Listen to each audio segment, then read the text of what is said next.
I'm Jamie Costello, and this is your WMAR 2 News Update. It was a shocking story. A woman killed by a panhandler she was trying to help. Well, police now tell us that that story was fake, and that Jacqueline Smith was killed by her husband and his daughter. Keith and Valeria Smith were arrested near the Mexican border Sunday, had their initial appearance in a Texas courtroom Monday. Each are charged with 9 counts, including murder and aggravated assault. And though this story may have caught some off guard, for Jacqueline Smith's mom, she knew it all along. It was so phony. It was, why would he stay in the area with her in the car after the man pulled the chain from her neck, as he claims? It was too phony. It wasn't real. Father and daughter waived their extradition today, but they're not expected back in Maryland for the next couple of weeks. And now let's go to church, where both prayed. Following his wife's death, Keith Smith turned to his church for comfort. The Smiths had attended Helping Hands Ministries in Churchville for 3 years, but Bishop Roger Tatum says they had stopped attending services about 5 months before the killing. The bishop says Keith Smith stuck to his story about his wife's murder.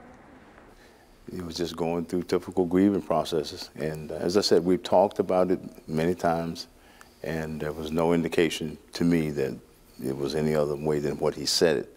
But then, when you have a gut level feeling, just the whole incident itself just seemed odd. A few weeks ago, Keith Smith told his bishop that he was moving to Florida for a better job within his company. Smith had since sent Tatum a selfie standing in front of a pool with palm trees behind him, but the bishop says now he wonders if that was from Texas and not Florida, where Smith and his stepdaughter were arrested. The man chosen to lead Baltimore's police department is going to start the confirmation process this week. City Council is going to hold a hearing about Michael Harrison's nomination on Wednesday night at 5 o'clock at City Hall. The hearing is open to the public. The mayor formally nominated Harrison for the position earlier this year. He's the former New Orleans police superintendent.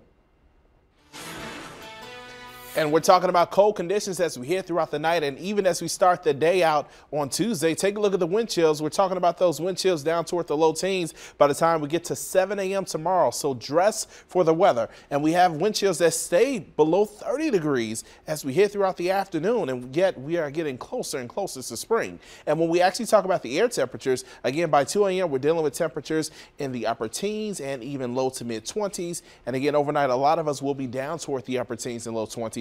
And we won't get too much better by the time we get to the afternoon. Temperatures struggling to reach the low 30s and mid 30s, and we'll have a few passing clouds here or there, but more than anything, we're talking about cold sticking around. So tonight, low temperatures likely down to about 17 degrees in the city.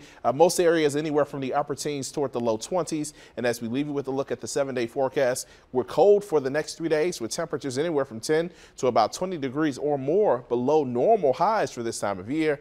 And then Friday, as we warm up just a little bit, we're watching for the next wintry weather system to move in. All right, Marcus, you can click with us online at WMAR2news.com for updates on top stories and breaking news. Also for news and weather while you're out there on the run, you can download the WMAR2 app in the App Store. You can watch Live Radar and get breaking news sent right to your phone.